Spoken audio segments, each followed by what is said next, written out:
Goeiedag en baie welkom by sessie 2 van module 1 in ons reeks van die wese van disippelskap. Nou in hierdie sessie gee ons die geleentheid vir groeplede om mekaar net so bietjie beter te leer ken.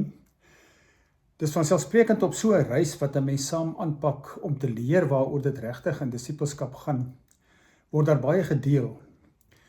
En dis 'n baie verrykende ervaring om te leer om met mekaar iets oor jouself te deel. Nou, dis nie vir almal van ons ewe maklik nie. Sommige mense vind dit baie moeilik om oor hulle self te praat. En daarom is ons uitgangspunt derentyd altyd dat ons nie druk op mense plaas nie.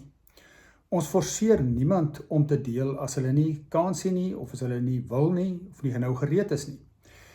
Elkeen kan net deel dit waarmee jy gemaklik is, dit wat jy bereid is om te deel, dit waarvoor jy kan sien. En groeplede moet nooit probeer om mense onder druk te sit of te laat voel dat daar iets fout is of dat daar van hulle verwag word om te praat as hulle nie wil praat nie. Elkeen moet die ruimte hê om te deel soos en wanneer hulle wil. En nadat ek dit gesê het, is dit ook belangrik om te weet. Dit is vir almal van ons 'n belangrike groeiervaring om te kan begin praat oor jouself. So sonder dat daar druk is, wil ek jou aanmoedig om nou en dan te waag, om te deel, om iets te vertel van jouself, jou eie ervarings, jou eie belewenis, en jy sal agterkom dat dit vir jou goed is. En daar is nie regtig nodig om bang te wees wat ander daarvan gaan dink of wat hulle daarmee gaan maak nie. En ek glo dit sal ook al duideliker word soos wat ons met die reis voortgaan. En dan wanneer ons deel, is dit ook baie belangrik dat ons sekere beginsels in ag moet neem. En ek lê baie klem hierop, omdat ek weet dat daar baie keer baie anders gedeel word in baie ander klein groepe. En die eerste belangrike ding is om te sê, elkeen praat net namens hom of haarself. Nou dink bietjie daaroor, as jy deel, as ons praat van deel, dan beteken dit, jy deel iets van jou persoonlike belewenis en ervaring. Ook wanneer ons deel dit wat ons in die sessie geleer het, dit wat ons by die Here gehoor het, dan gaan dit oor wat ek nou, daar waar ek nou op my reis is, wat ek nou by hom leer. En daarom is dit persoonlik in die opsig dat ek sê, dit is wat my geraak het. Dis hoe ek dit beleef. Dit is wat hier vir my uitdaag. So ek praat oor myself, ek praat nie in die algemeen nie. En dit wat ek net na verwys het, dat daar baie keer gedeel word op 'n manier wat baie in die algemeen is, dat baie van ons mense gewoond geraak het daaraan, om as hulle in 'n groep deel, te sê, maar 'n mens moet verstaan, en 'n mens moet weet, en ons is nou altyd so, en ons maak altyd so, en ons almal is so. Nou as jy so praat, regtig mense, dan deel jy nie. Dink bietjie goed daaroor na. Eintlik is jy dan besig om te probeer om vir die ander 'n lesie te gee, lering te gee.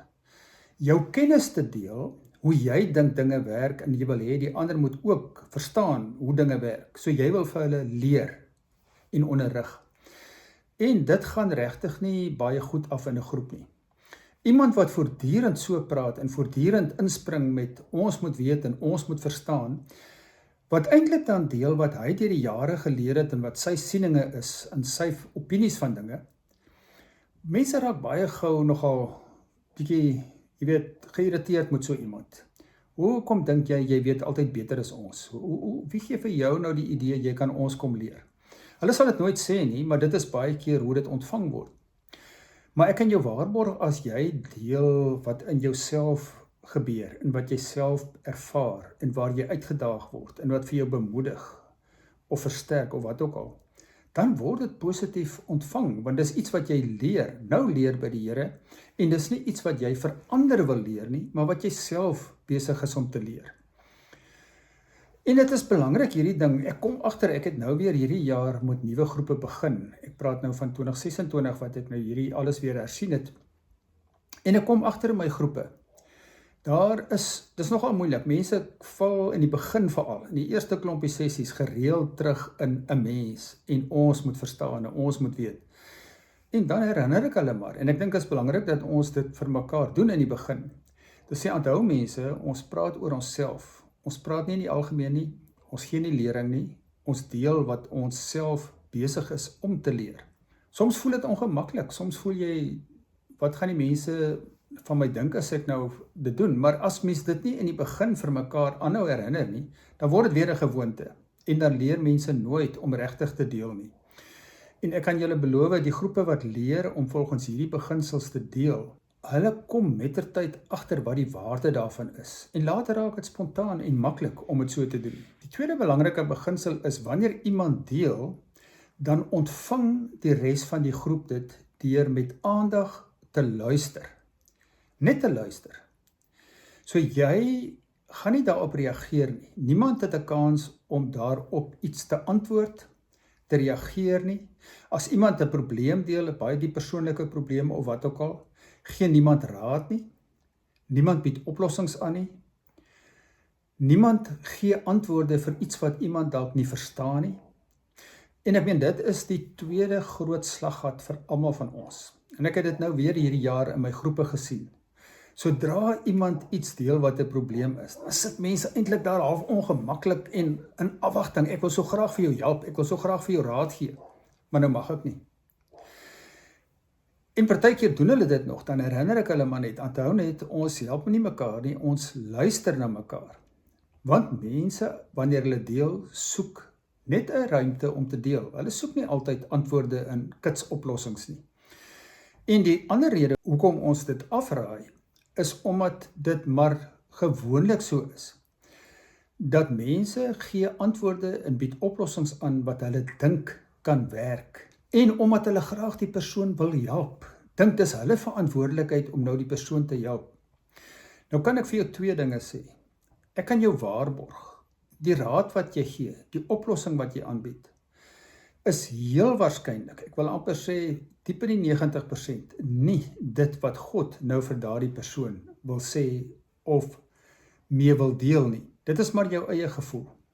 So die gedagte is dat ons leer om ons antwoorde by God te kry, ons raad by God te kry, ons oplossings by God te kry, nie by mekaar nie.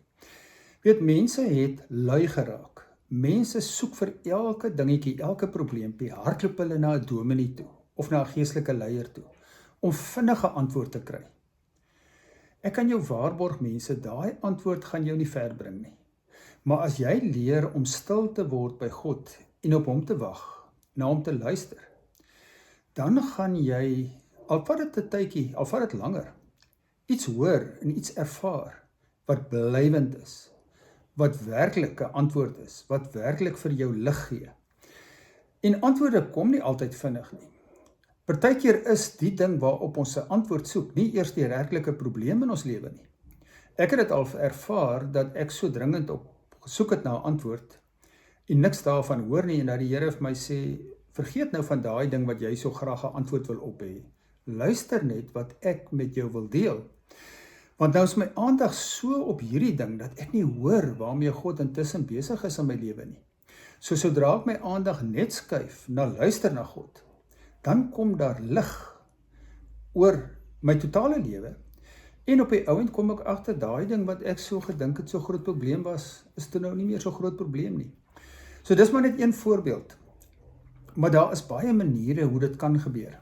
En die tweede ding was die rede waarom mense so graag wil help en 'n antwoord wil gee of 'n oplossing wil gee, is omdat hulle self ongemaklik is met die persoon se situasie. Hulle voel eintlik self ongemaklik daarmee. Eintlik wil hulle net hulle self help deur 'n moontlike antwoord te gee. Dis nie nodig om ongemaklik te wees met ander se probleme nie.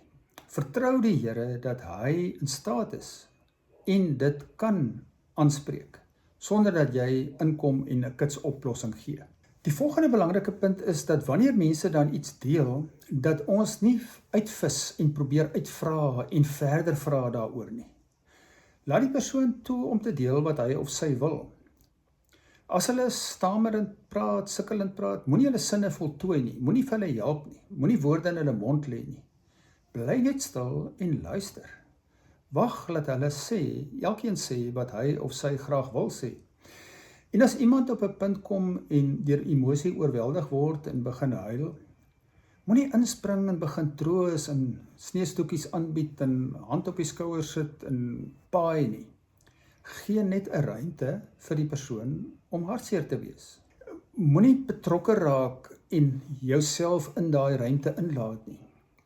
Los die persoon, gee miskien 'n paar oomblikke van stilte, wees gemaklik met die stilte, en dan kan 'n ander persoon weer voortgaan om te deel. Die volgende ding is ook baie belangrik. Probeer om te bly by die onderwerp van daardie week, om te deel oor dit wat julle nou in hierdie sessie by God geleer het, of uit hierdie week se skrifgedeelte. Baie mense val in die versoeking om te praat oor hulle stories vanuit die verlede, die verre verlede.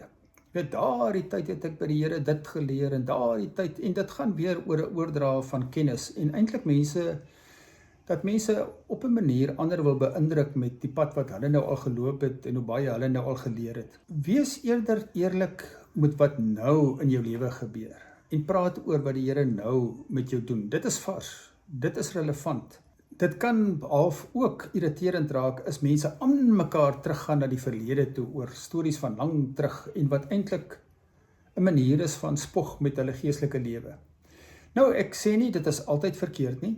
Ek weet daar kan tye wees wat iets uit die verlede relevant kan wees en wel 'n bydrae kan maak tot die tema wat nou op die tafel is. So al wat ek sê is, wees diskreet. Moenie dit 'n gewoonte maak nie. Probeer onderskei of dit regtig nodig is om dit nou te sê, maar bly eerder by dit wat nou op die tafel is. En dan is dit seker van selfsprekend dat alles wat in die groep gebeur vertroulik is, dat ons nie buite die groep praat oor wat iemand in die groep gedeel het nie. Nou, daar is party mense vir wie dit verskriklik moeilik is om dit te doen. Maar julle weet, dit het so baie mense al so diep seer gemaak, as hulle vandag iets in 'n selgroep of 'n disippelskapgroep deel, en môre oormôre kom dit na hulle toe terug, waar iemand vir hulle sê, hulle het gehoor dat jy dit of dat in die groep gesê het. Dit kan iemand weer laat vertroue verloor in die groep vir baie lank, of selfs uit die groep laat onttrek. Wees baie bedag daarop, en probeer alles met die grootste vertroue hanteer wat in die groep gedeel word. Dan wat veral ook belangrik is in hierdie sessie, is dat ons aan elkeen die geleentheid gee om in kort net iets oor jou eie lewe te deel. Nou, ek stel daarvoor dat julle iets deel oor die gesin waarin jy groot geword het, want dit is 'n belangrike deel, 'n belangrike invloed op jou lewe, wat daar was, wat nie weggewens kan word nie, wat ook nou nog 'n invloed op jou lewe het op die reis van disippelskap. So vertel so iets van jou gesin, pa en ma, broers en susters, wie almal in die gesin was, oupa en ouma, neefs, niggies, of wat ook al, wat jy baie kontak gehad het, of het 'n enkele ouer gesin was, of jy dalk deur jou oupa en ouma grootgemaak is. Dit het 'n groot impak op jou vorming gehad. En dan sê ek, deel iets oor jou belangrikste verhoudinge. Jou verhouding met jouself, jou verhouding met ander mense, en jou verhouding met God. Net in kort, deel so iets daaroor hoe jy dit ervaar op hierdie stadium. Want dis ook 'n manier hoe ons mekaar beter leer ken, deur iets van onsself te deel. Waar staan ek nou? Wat is nou in my lewe aan die gang? Weer, dit gaan net oor dit waarmee jy gemaklik is. Maar moet ook nie te skaam wees dat jy niks sê nie. Probeer regtig om daarom so iets van jouself te deel met die groep. En dan net weer aan te hou, as iemand nou gedeel het, die ander gee nie kommentaar nie, hulle vra nie uit nie, hulle luister net, en elkeen kry sy of haar beurt tot die groep klaar is, en dan kan julle saam afsluit soos hier aanbeveel word. So baie dankie dat jy weer saam geluister het, en ek hoop regtig dat hierdie reis vir jou baie verdiepend sal wees, baie groei in jou lewe sal teweegbring, en dat veral jy vir God baie beter sal leer ken, en daarom ook jouself beter sal leer ken.